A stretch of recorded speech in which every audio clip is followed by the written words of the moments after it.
Hello everyone, Hey welcome guys. back. Welcome back to Property Couple, and today we're going to be discussing how to buy your first investment property. So for this video, we're just going to talk about our own experiences in buying our first investment property and also just sharing some of the things that we found really helpful from like the early stages of planning up to purchase. What we're going to do is distill it down into 5 key steps just to make it a little bit easier for people to understand. But before we go into that, remember, if you are new to this channel, remember to subscribe, hit that subscribe button. You always laugh at the way I say subscribe. I know. Subscribe. Subscribe. And also hit that like button if you like this video. Helps people find our channel. So step number 1, we've written down, it's all to do with the planning and it's all about the area. So what area are you going to buy your investment property in? For us, it was a bit of a no-brainer that we obviously were not going to buy in like central London or anywhere that's crazy expensive. And that might not be like super obvious at the start because you might just see loads of opportunities in like a big city. But for us and where we were, we had to look for firstly demand and like price. Yeah, so I think when Lia talks about demand, you know, it's typically the smaller property that you're looking for. It's cheaper to get into those particular deals and there is high demand for them. So look for properties that have high demand. So 2 to 3 bed houses, typically in the northern parts of the UK, are typically a lot easier to get into and a lot cheaper to refurbish as well if there is some refurbishment that needs doing to the property. Yeah, and like one of the ways of testing demand that we did is we just sort of called up loads of letting agents and estate agents and we were just asking, you know, what's the first thing that's like flying off the shelves? Like what is it you guys need? And in certain parts of the country, they were like, we just want 2 to 3 bed family lets, you know, in good condition. Like they go so quickly. As soon as they come in, they get rented out. So, you know, that's one way of like finding out what people want, what people need, because then you can just buy specifically for something you know is going to be filled, because you don't want to buy something and then have problems renting it out. So you kind of like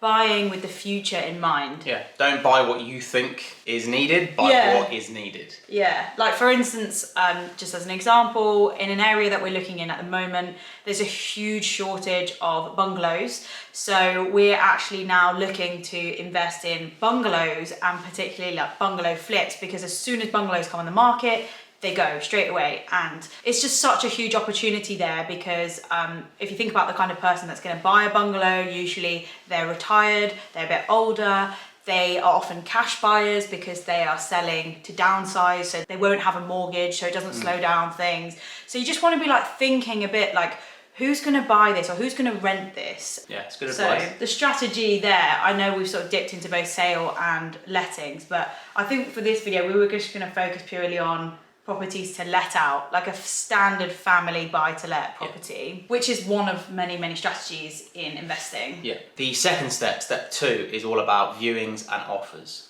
So this is an interesting one, and from our perspective, we used to travel up to the area that we were first looking at every single Saturday.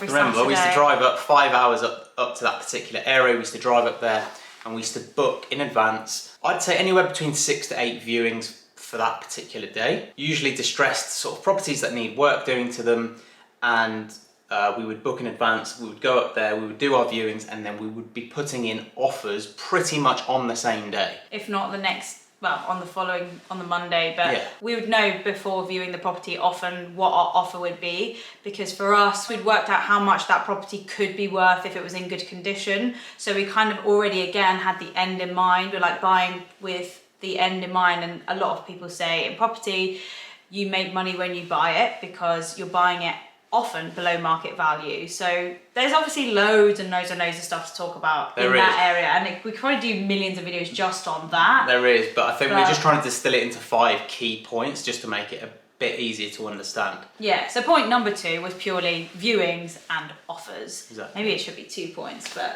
yeah, potentially. It's also really good to have lots and lots of offers in.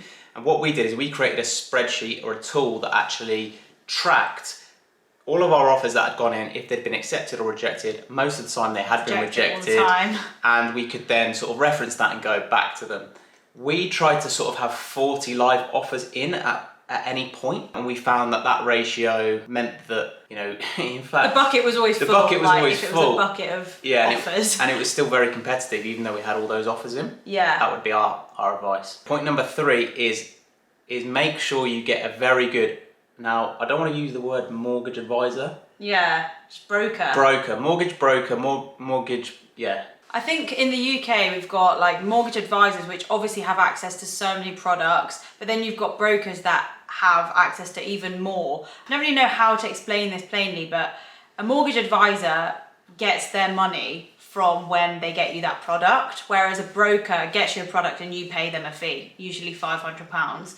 So for us, it was about finding a really good broker that could have access to like the whole market and like loads of different lending, so we could see what we could get, rather than just having one conversation with a mortgage advisor and maybe being put into a box and being told like, oh, you can't do that. Do you know what I mean? Yeah. Like, we're in a unique situation because we were not homeowners. We still are not homeowners. We own investment properties. We don't own our own home.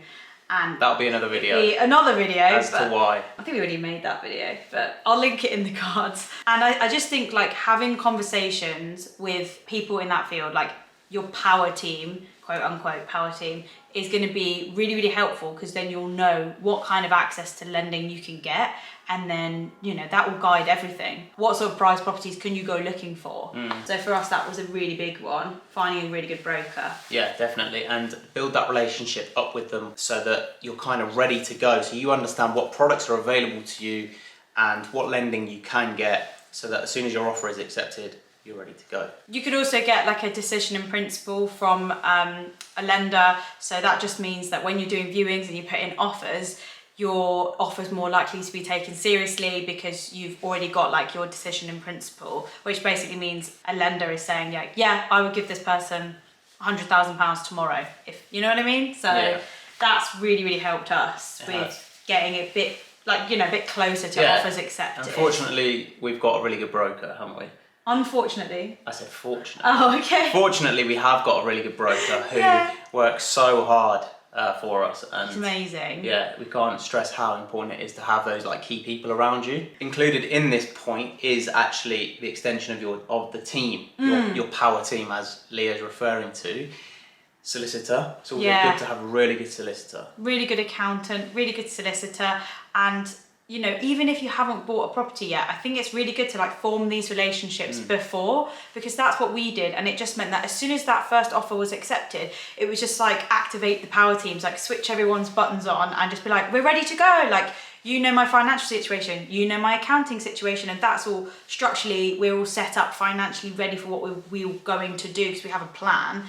And then again with the solicitor, they know the situation, the broker knows your financial situation. And I just feel like if it had been the other way around and we got these offers accepted and then we've got to go and find all these people, it would have just been chaos. On the power team, I just think that if you're somebody who's bought your own home, don't necessarily assume that the solicitor that's done your personal home purchase would be the perfect solicitor for investment properties, because often solicitors can like specialize in different things. So like we're working with a solicitor now who's super experienced in commercial properties, because we might want to go down that route at some point.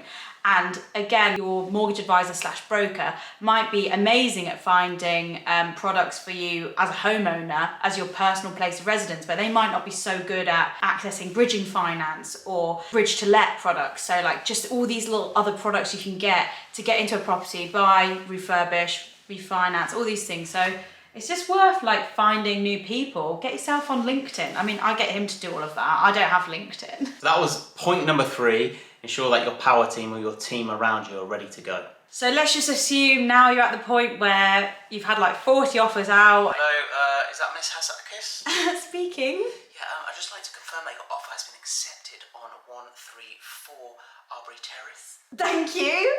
Why are you using names of products? Thank you very much. I'm thrilled to hear that my offer's been accepted. I'll get my solicitor on it straight away. I love that. You just improvised that scene. It was amazing. So offer accepted. Now it's just about like getting yourself going. Like what are you doing here? Have you got your build team ready? They're part of your power team as well in the previous step. don't know if we mentioned that, but building a relationship with a build team is so important. Like, you were going out and looking at different finishes of different build teams to see finding who a would be good build team. Can I just explain to you? If you tried to go out and find feces from a rocking horse, you'd have more luck. No. Oh my gosh, so insulting, but so true. No, yeah, no. I'm just joking around, but look, it's super important to find a reliable build team, and start building those networks. And I think a key to that is go round and have a look at their projects. Have a look. Is the site tidy? Is the quality good? Things like that, I think, are really telling. You were really, really good because you're super observant. So I meet people and I just judge them on their personality and their vibe, and you're kind of like looking out to see if their tools are like neatly organised, or if their van looks like a piece of shit, or I don't know. It's just really interesting because together we've got different skills and observations. So we're like, okay, we found these people, we agree on them, let's go for it with them. But I think one thing for us would actually, and for everyone else, would actually be to start having some backups and having other people lined up as well, because once you've got like your power team, accountant, broker, solicitor, build team, everyone, it's also good to have like other people in the sidelines in case anything happens or someone gets ill or they can't work. Like, we had a huge interruption with one of our projects where one person got COVID and then the rest of the team got COVID. And obviously that was a unique situation. We couldn't have predicted that, and we couldn't have randomly got other people to come in, but it's just good to have backups. Yeah, definitely. I'd agree with that. It might not be something you look for at the very beginning, but it might be something that you have in your toolbox for the next couple of properties. Yeah, I'd agree. So point 4 was offer accepted. Yes. The offer is accepted, and as we discussed in point 3, your power team are ready to go, so it's go, go, go. Go, go, now. How he talks to me in the morning when he wants his breakfast. Now! Obviously not. Obviously not. It's usually me that makes breakfast, but anyway. Is it? I've been making breakfast loads. Yeah, but come on. It's usually me. You made the bed this morning so sweet. It looks terrible. Like there's no you just have to say that you're fine when you're not really fine. But you just sweet that he's tried. I know. Hung up the washing too. I think point number 5 is a really interesting one, and we do talk about this quite a lot, but it's get educated. It's learn how to do this properly, and we can't stress that enough because it's so easy to make mistakes that are really costly, that can cost you thousands and thousands of pounds because you don't know what you're doing.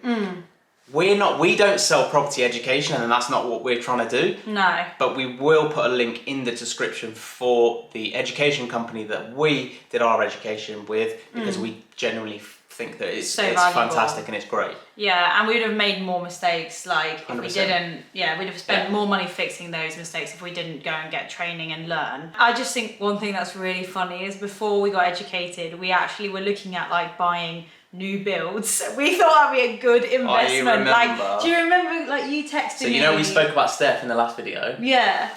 I remember sending her like a link to this like brand new build that was like £500,000 and being like, oh, is this a really great investment? And she was like, just come back to me after you've done some education, some training, and we'll have that conversation.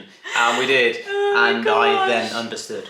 Like, you know, for us, and for many others, it's about buying property slightly below market value that's a little bit distressed, refurbishing it, making it nice and shiny, and then either holding it or selling it. Right now we've been holding property. We're trying to acquire assets, and we're doing a lot of refinancing, we're doing a lot of moving money, and we wouldn't have a clue how to do any of this stuff if we hadn't like gone and met the people we'd met and like got educated. Like, what would we be doing? Like, we wouldn't be doing anything. We wouldn't have taken action. So those are our 5 things, and we hope that they're useful, and we hope that this has maybe inspired you, or maybe if it doesn't, we hope you enjoyed the video. I just had a thought then. What is it?